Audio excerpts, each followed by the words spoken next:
Welcome to Women in Leadership Talk, where you'll hear from successful women who are empowering other women with their stories of adversity, resiliency, and success. And here is your host, Vicki Bradley, founder and CEO of Women in Leadership Empowered.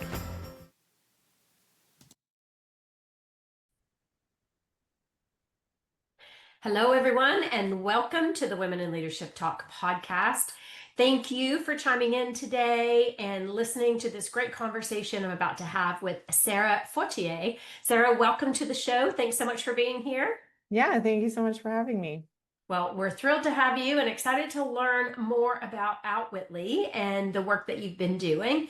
But I do want to take a moment and just, thank our audience for showing up again today. And, as always, if this episode resonates with you, please do share it. There's a lot of great leaders out there that want to hear these conversations. And so be sure to like us, review us, let us know how we're doing. And if there's conversations that you haven't heard us have, let us know what those conversations might look like or what you would like to hear. So I'm going to jump in. I'm going to give you some background on Sarah so you know why I've asked her to join me today on the WIL Talk podcast. So Sarah is the CEO and founder of a company called Outwitly, Inc. It's a women-owned UX and service design staffing business that empowers large organizations to embrace human-centered innovation in the design of their products and their services. I love hearing that human design. That's an important one these days.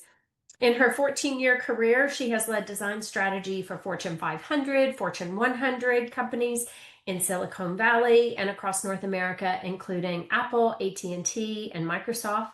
She founded Outwitly in 2016, so not that long ago, as a solopreneur, and has since grown this business to 10 million plus in annual revenues. So Sarah, that's quite an accomplishment, and thank you for taking time out of your busy schedule to come spend time with me today and just give us a chance to learn more about you. Yeah, no, I'm really excited to be here. Awesome. Thank you. So let's just dive in, right? Audience, as you know, it's conversation style on my podcast. And for me, it's really about making that connection and getting to know Sarah and hoping that all of you that are listening will get a deeper dive into who Sarah is and what makes her tick. So Sarah, talk to us about your journey, leading up to Outwitly, but also what was the impetus that created this idea of Outwitly? Yeah. So I have a design background. I went to university and studied industrial design, which is the design of 3D products. And then out of that, I wasn't quite sure that I wanted to actually pursue exactly the design of 3D products, but was very interested in the concept of designing things. And then I went and did my master's shortly after because actually I graduated in the recession. So jobs were scarce. So I went back to school and really glad that I did, because when I went to do my master's, it was more on the sort of theoretical application of design and design thinking into businesses and onto services and things like that. So it sort of opened my mind about the application of design. And so from there, I actually moved out to Silicon Valley and I worked in UX and service design, which is what we do now, right? And so UX design being the design of mobile apps and desktop applications, making sure they're really easy to use and understanding the users and all of that. And service design being a little bit higher level, looking at more of the end-to-end customer experience where those digital tools might fit into that journey. Nice. So I moved out to Silicon Valley and that was a really great kind of growth period for me, just in terms of, because everything moves so fast there. And you're really put into this sort of pressure cooker. But I wanted to move back home. So I moved back to Canada in, I guess, 2015, like at the very end of 2015. And then February of 2016 was like, I'm going to just start my own thing. So I had worked for a consulting firm before and knew a lot about how to be a consultant, and just thought, I could do it better, of course, as everybody does think. As we do. As we do. And started Outwitly from there. But in the beginning, it was always just me. And I would say, oh, sure, we can do that. Or yes, we would be glad to, help you with this thing. But it was really just me behind the scenes. And then in 2019, I became pregnant with my son, and realized that 70-hour work weeks were no longer sustainable. Funny how children give us that reality check. Yeah. Yeah, exactly. And so I hired my first employee to help me in that time. And she was actually just my best friend. And she wasn't a designer, but she was great in all the other sort of admin and comms and all of these other areas. So she helped me on that side of things. And then I continued to do the work part. And then after COVID, like towards the later part of 2020, I started being asked by clients, well, could you come and work for us full time? And I was like, no, we have so many other clients. And my husband had actually said to me, well, don't you have a lot of friends? Like, don't you have someone that could do that? And I was like, yeah, I do actually. So in the beginning, I would just find, a friend or someone in my network that I knew was a good designer, and I would lend them to this client for 6 months or something, right? And all of a sudden that part of the business started to expand. And I guess I had a skill at finding these really talented people and connecting them with our clients. And I guess as of this year, 2025, decided to really go all in on that side. So for the last few years, it has taken over our revenue. It's just I wasn't quite ready to let go of the consulting side of me. And to be honest, we still do the consulting, but it's not what we're promoting as much. And so that kind of brings us to today, where I have a daughter now as well. So You've been busy. yeah, growing and making babies at the same time as the company. And so our team right now is we're about 20 people. And we have about, it varies, but 60 to 70 contractors who are working for us on different client projects. Amazing. Yeah.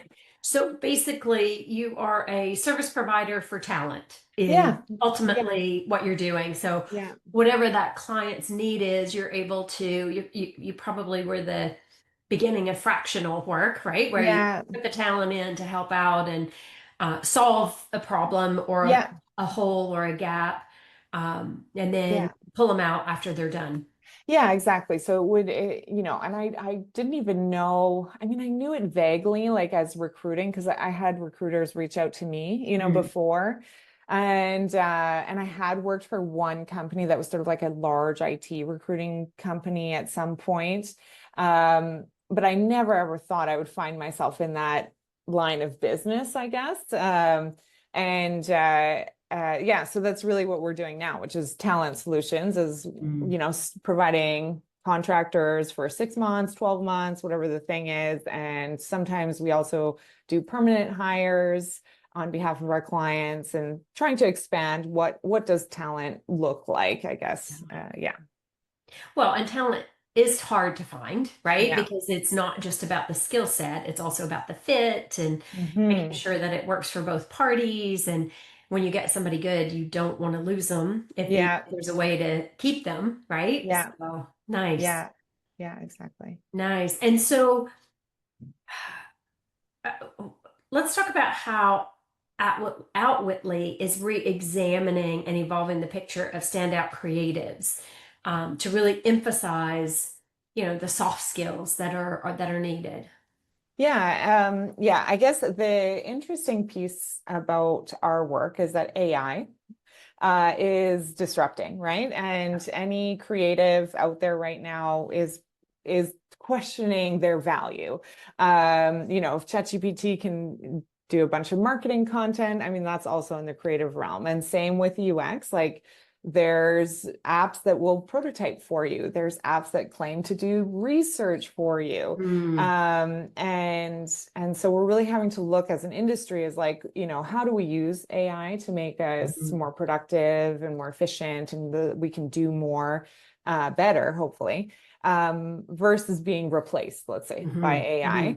mhm. And I think for me, what I've really felt over my career is my value has been, yes, a great design and great research, but really more in the herding of cats and the stakeholder management and the understanding of the complex sort of the connection to the business and the connection to the user, and in order to create solutions for great experiences.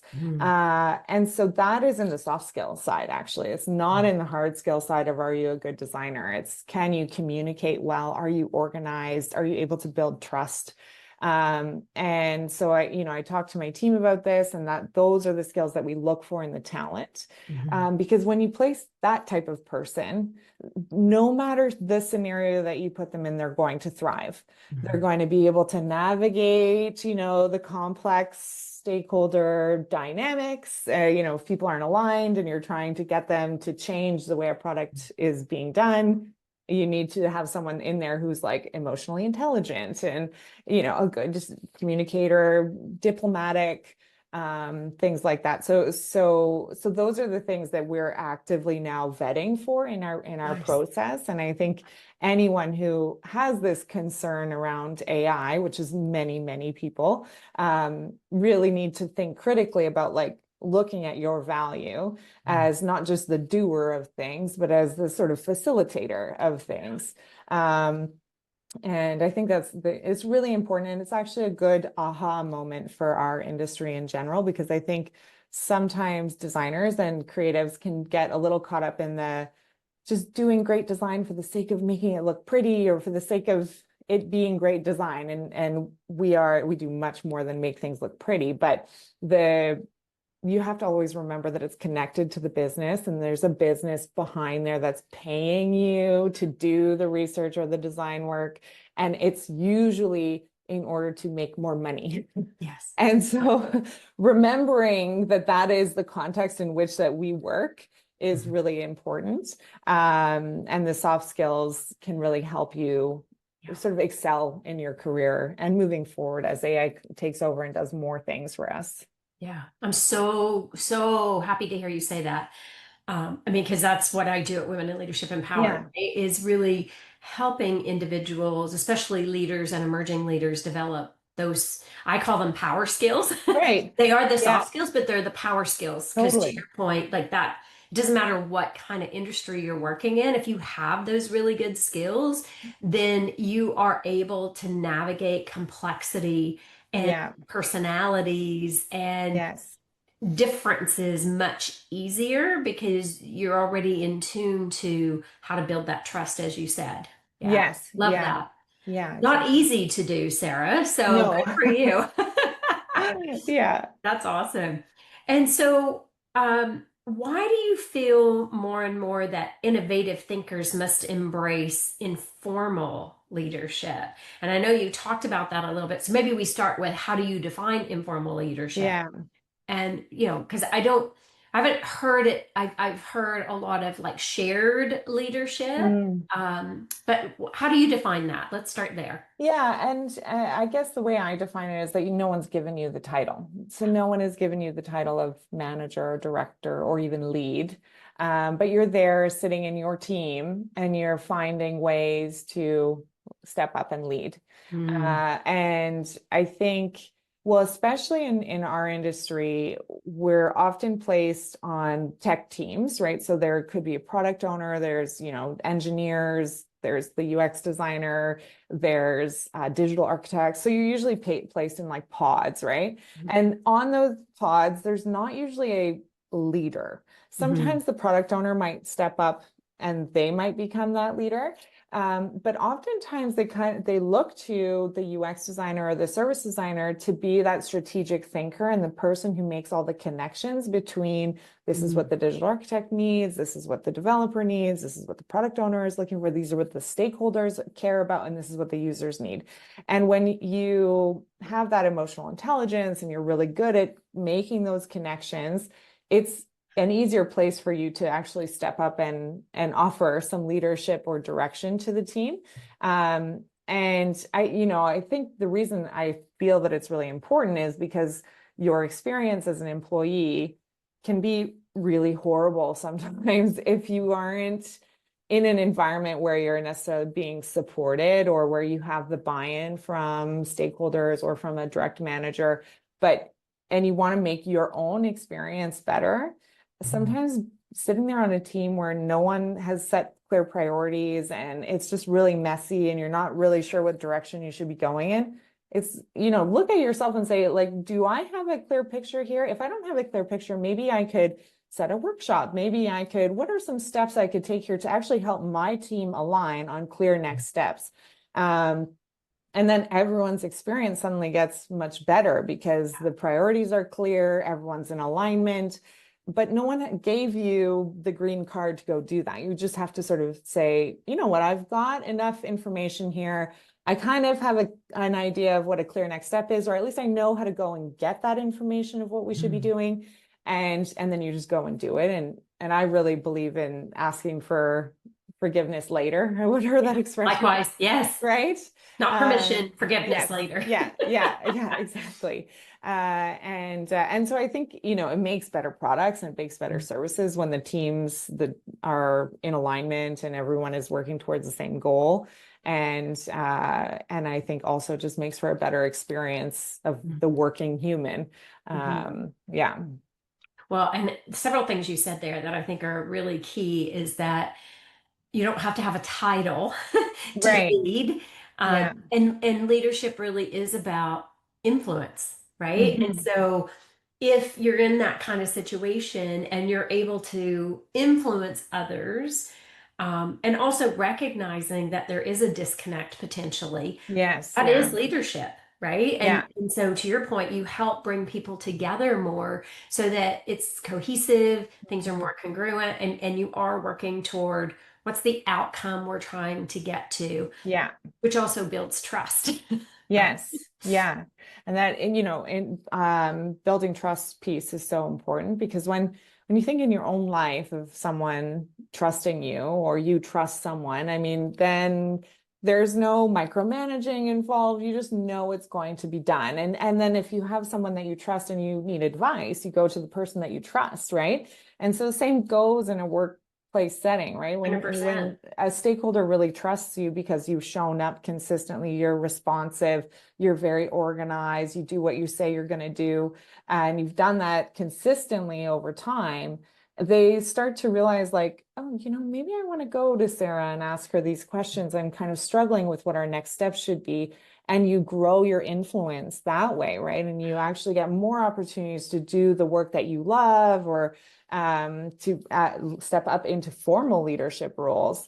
So I think that building trust piece is also really important. Yeah, love that. I love that.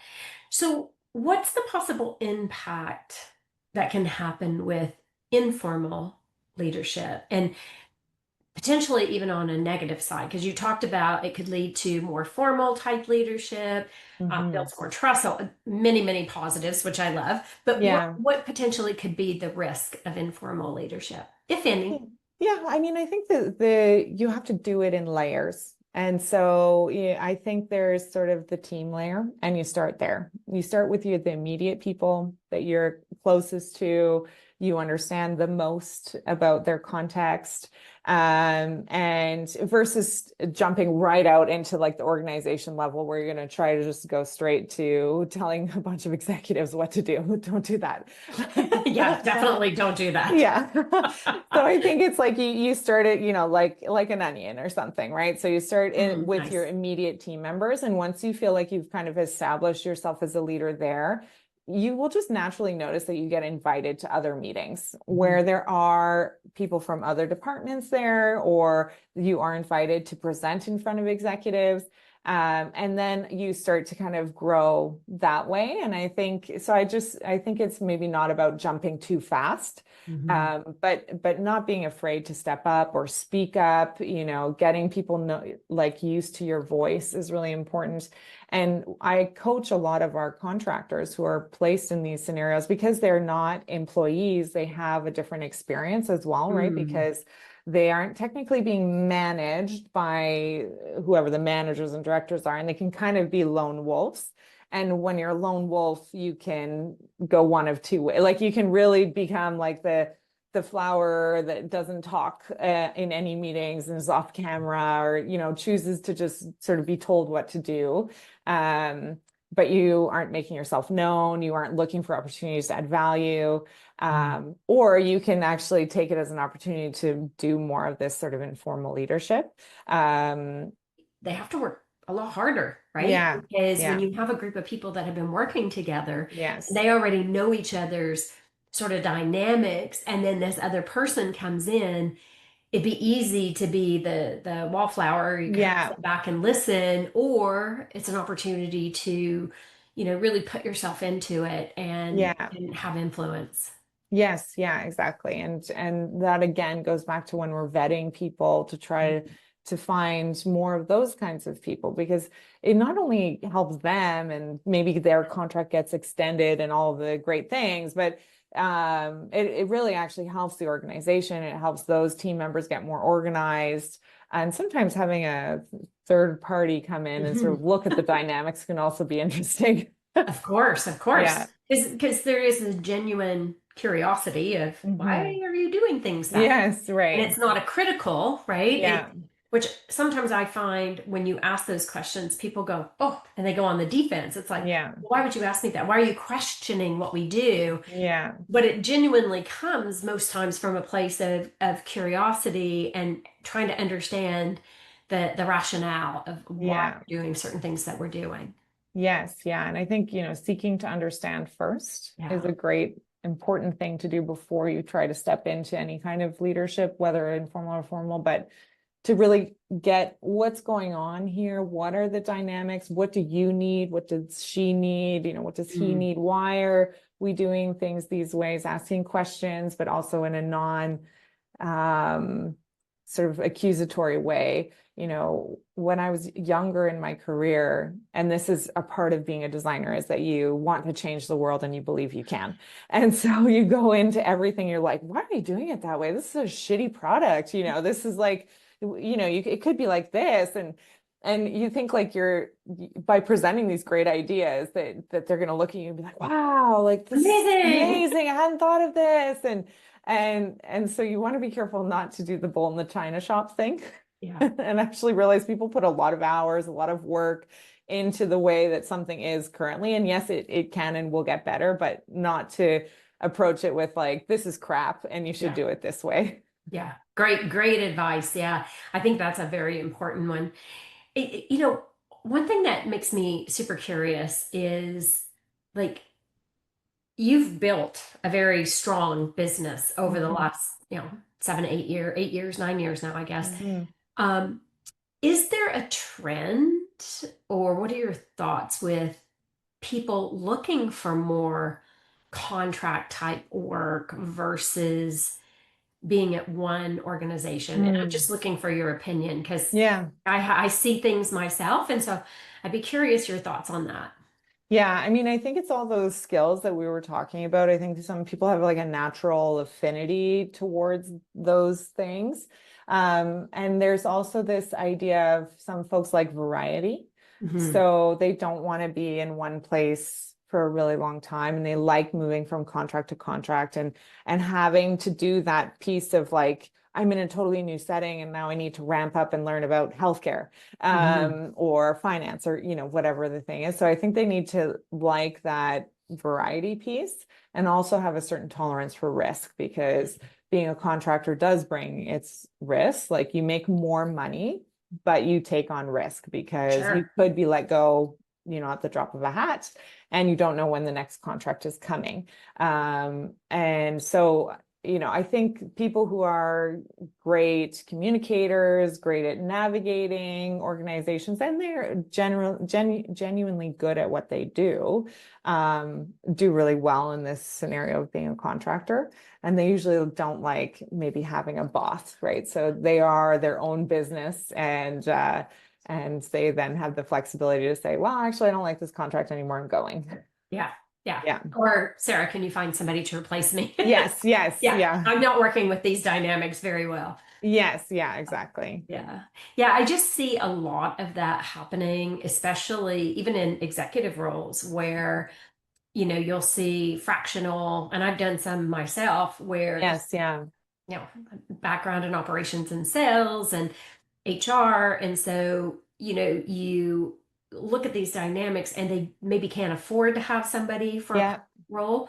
But there seems to be a trend, and I think that's a positive. It's a good way to, even if you're in between jobs, Mm-hmm. let me rephrase that. If you're between careers, Mm-hmm. and it gives you a job in between, Mm-hmm. and you're connecting with different people and even different industry, which is, I think, super important. Yeah, and we do have a mix of folks that will, they are coming from being an employee and then they're kind of curious and want to make the jump into being a contractor. And some will end up staying and that's now their new direction. And then others will go back, after 6 months and they actually go and they find a full-time gig. And usually it has to do with security most of the time, Mm-hmm. right? Like they don't get benefits as a contractor and there is this risk piece. So often if they have young families, they don't want to take that risk, right? They Okay. prefer the Makes sense. stability of like a long-term, like an employment agreement or whatever. So that's what I often find is that the people who end up going back to being an employee is a lot to do with security. Yeah. Yeah. No, that makes a lot of sense. And, given where we are in the world today, that's super important. And I think also, even if you're in a permanent role, there seems to be more risk today, even with No, that, there is. Yeah. right? Yeah. And so I think there's a good opportunity to bridge, which, I think organizations are more open to that now. Yeah, Yeah. agree. And it's a bridge for them as well, right? Like Yeah. oftentimes organizations will want to get sort of this temporary help because they aren't sure if they can add to headcount yet or if this work is going to be sustained. So that it's a bridge on both sides, actually. Yeah. Mm-hmm. Win-win. Yeah, Yeah. exactly. So let's talk about mindset, because I know that's an important aspect for you at Outwitly Mhm. and even for yourself and your immediate team. So talk to me about, some examples, both positive and negative, how, potentially the mindset has had a powerful impact on a situation. Yeah, so I guess to take a step back, I mean I've always been really interested in self-development and always been a big follower and of those types of things and read a lot of books. And but it really clicked for me. I had a business coach a few years ago, and she taught me this framework, which is like circumstance, thoughts, feelings, actions, results. And she had me fill out that almost daily Mm-hmm. just in key scenarios that would have come up. And I guess for anyone who's listening and doesn't know, is like there's a circumstance, and the circumstance is always neutral. So something happens, but it's not positive or negative. Someone doesn't invite you to a meeting is a common example that I use, right? And you assign thoughts to that circumstance. So Mm-hmm. you could have a thought of, I can't believe they didn't invite me to that meeting. Like that must mean they don't like me. They don't want me there. They don't want to hear my opinion. So you can see this like how that then makes you feel defensive, anxious, frustrated, and you might have a certain action as a result, right? So you will then go to that person and be like, why didn't you add me to this meeting? Or you might withdraw or something, and then that has a result in your kind of longer term. Right. Yeah. Or you could have thoughts of, oh, they forgot to add me to the meeting. And all of a sudden you just feel, calm, not worried.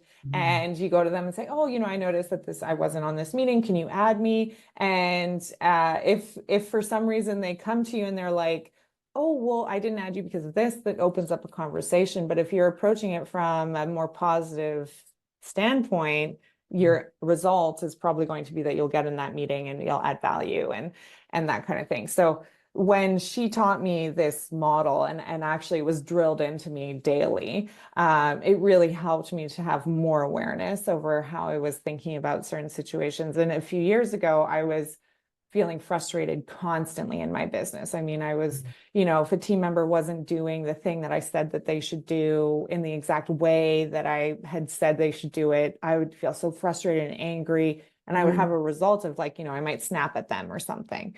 And so having that awareness and then changing my thoughts made my experience of owning a business, which can be very stressful, Sure. Just much smoother. So instead of having the big highs and lows, now my highs and lows are quite even. Nice. And you can see that everything is going to be okay. And, you just don't attach too much meaning to things that really you shouldn't have to worry about, kind of thing. And so that's been huge in my business piece, and then, huge at home as well. Like, I think everyone should learn this model because it's Of just course. something so great. And I teach it to my team, and I tell them that as well. And to all of the people that work with us, whoever I can preach it to, I preach it to. Well done, Sarah. Yeah. It's so I love important. that.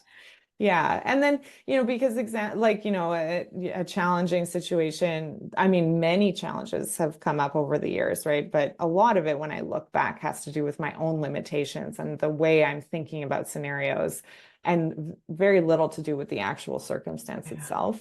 And so as soon as you start to change your thoughts, I mean, it's really cliche, but you change your life. Yeah. No, Yeah. it's true. It's true. I still love that we're talking about this because I see this happen all the time, right? And in my work, I call it climbing the ladder of conclusion, Mm. because we create stories that then become our reality until Yeah. we change the story. Yes. Right? And so what are the assumptions, interpretations that we make? And what you're saying is so, so critical. If you can take that pause and step back and ask Mhm. yourself, what am I thinking? Why am I thinking it? And how can I reframe that into an opportunity? Yeah. And even opening that conversation, because you presume you know what that other person's thought is, right? Like the Yeah. example you gave, oh, Vicki just didn't want me to come to this meeting today. Yeah. Versus Vicki might have just been so busy that she didn't even think about it, right? Yeah. But we put meaning to that. And that meaning is where communication breaks down. And Yes. so being able to, ask the question Yeah. allows you then to know and to have a open dialogue about it. Yeah. Yeah. Exactly. Yeah, I love that. I'm so glad you teach your team that. That's amazing. I know. And I'll teach it to my son when he gets just a little bit older to understand. Well, and I mean, powerful, right? Because Yeah. those are life skills. Because, even when he starts, is he in school yet? He started kindergarten, so he'll be in grade 1 soon. Okay. Yeah. So you and I both know this. That's the age where, Mommy, my friend said, Yes. Yes. right? Definitely. I do talk to him about that, like, okay, well, what is making you feel that way? What are you thinking about that? To try to see if he can like pull out his own thoughts. And Mhm. it is interesting what 5-year-olds will come up with. Yes. But so powerful, right? 'Cause Yeah. you're already teaching him how to get in touch with his own emotions, how to Mhm. self-regulate, like all the things that are so important as we navigate our, lives. And our lives they're complex, right? Yeah. We all come with different reality. Yes, yeah, yeah. Yeah, and I think as soon as you have that awareness, then it becomes easier to start to say, oh, actually, I'm thinking a lot about this, or I'm going into a negative thought spiral here. Yeah. And then from there, you can start to work at changing, to a more positive lens. Yeah. And, taking that pause, like pause is Yeah. powerful. And sometimes we think, oh, I don't have time to do that. But yeah, you owe it to yourself so that you don't get into defense mode or create a bigger situation than what it actually is. Hmm. So, okay, I am cognizant of our time. What's next for Outwitly? What do you want to be known for? What do you want to do next? Yeah. So next, I would say is we're doing this amazing rebrand, which is really exciting. So that's going to launch in November, a new website and a clarifying mission and vision for the company, which is really about for us, connecting top tier talent with our clients to create high impact teams and then better products and services as a result. But at the same time, elevating the design community as a whole, because when you teach mindset and when you work on the soft skills or the power skills, you end up placing really strong people who then promote the value of the type of work that we do, Yeah. which is really important. I mean, it's really important to consider the humans who are involved in the products and services to make better experiences. But surprisingly, that's a hard thing to sell sometimes.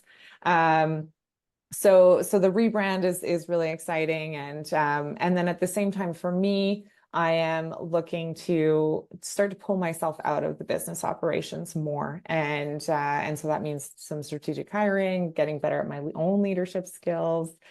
So that is what I'm hoping to accomplish in the next sort of 12 months. Nice. Beautiful. Love that. And being able to have a successor, have others who can continue to drive what you're looking for allows you to even be that much more strategic Yes. with what you want and what you want to do from a creative and scaling perspective. Because if Yes. you're doing it, it's hard to be able to scale and Yeah. do it all at the same time. Yeah, exactly. I mean, a big goal of mine is to get it to 100 million. So it's like going from 10 million to 100 million is 10x. So what do you have to do to get there? And it looks very different than it does right now, right? So thinking about that. Beautiful. Love it. And what would be one thing, Sarah, and then I promise I won't ask any more questions. What would be one thing you would want our audience to walk away with today? Maybe just that the only limitation is you, and everything else is figure outable. Love it. That's amazing. Oh, wow. So for those who are listening, if they have questions in addition to what we've talked about today, where would they find you? How would they find you? Yeah, so they can reach out through our website, which is outwitly.com, outwitly.com. And then also you can find me on LinkedIn at just, Sarah Fortier. Beautiful. Beautiful. So audience, you heard that. If you have additional questions, feel free to reach out to Sarah. Maybe your organization is looking for some additional talent, temporary, permanent. Sarah might be the person you need to talk to today. Yeah. So just a little plug for you there, Sarah. Thank you. Thank you. You're welcome. You're welcome. And audience, thank you for being here. We're so grateful to you for continuing to listen. We're in 92 countries now being listened to. And so I'm super grateful for that. And, we're only there because you continue to share us and let us know what you think about us. So thank you, thank you, thank you. I'm super grateful. And from WIL Empowered, if you want to take a few minutes, go on to our website. That's 1L, WIL, Women in Leadership Empowered, and take our free leadership quiz. It'll give you some insight as to how you're showing up in the world.